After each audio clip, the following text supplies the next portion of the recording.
بسم اللہ الرحمن الرحیم۔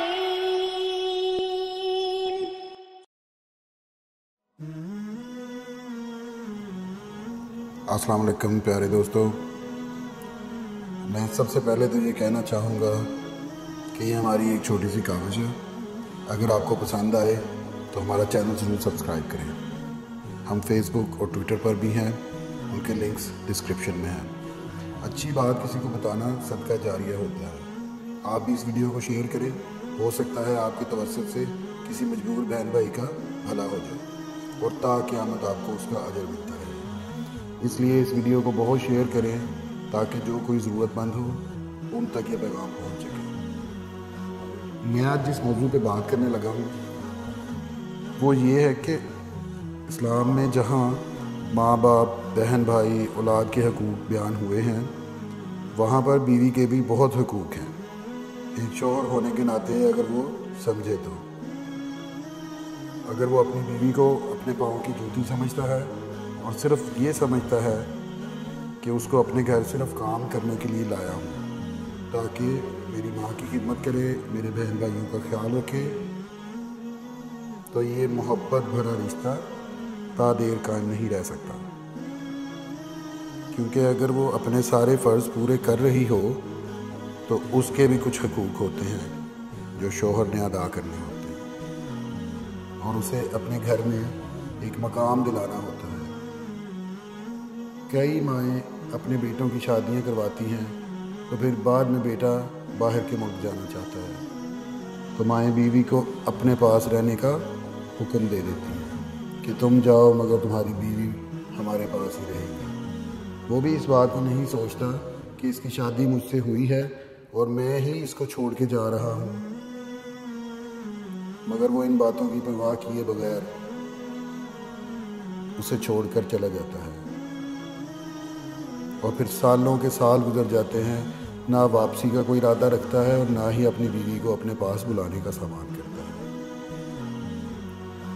وہ وہاں اپنی دنیا میں مگن بھول جاتا ہے کہ وہاں کوئی میری راہ تک رہا ہوگا۔ بعض کے تو چھوٹے بچے بھی ہوتے ہیں، وہ ان کی پرواہ بھی نہیں کرتا۔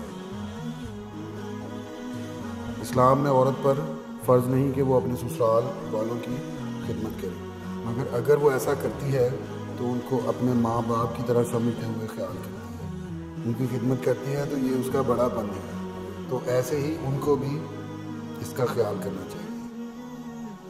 پہلے تو اپنے بیٹے کو ملک سے باہر جانے کی اجازت نہیں دینی چاہیے۔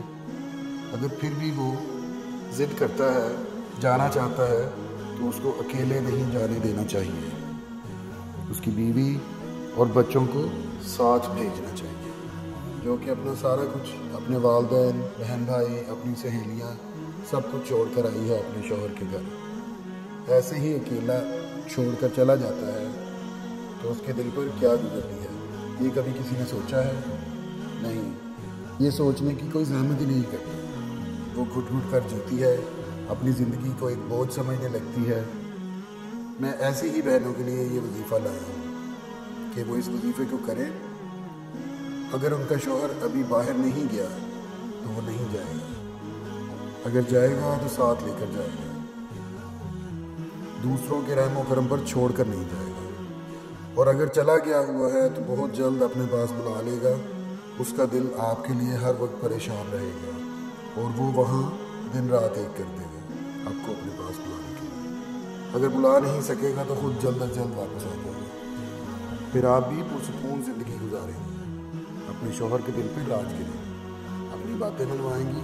وہ شوہر جو آپ کے لیے بالکل لاپرواہ ہو گیا تھا، اب اس کی زندگی میں، آپ کی اس کی زندگی میں کوئی حیثیت نہیں تھی۔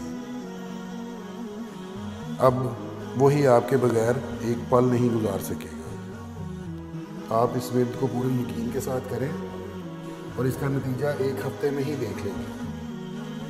وہ آپ سے ایسی ہی محبت کرے گا جیسی آپ چاہتی ہیں، بلکہ اس سے بھی بڑھ کر۔ ہمارے پیارے نبی صلی اللہ علیہ وآلہ وسلم اپنی تمام ازواج سے ہمیشہ محبت سے پیش آتے تھے۔ آپ کا فرمان ہے کہ میاں بیوی کا ایک دوسرے کی طرف مسکرا کر دیکھنا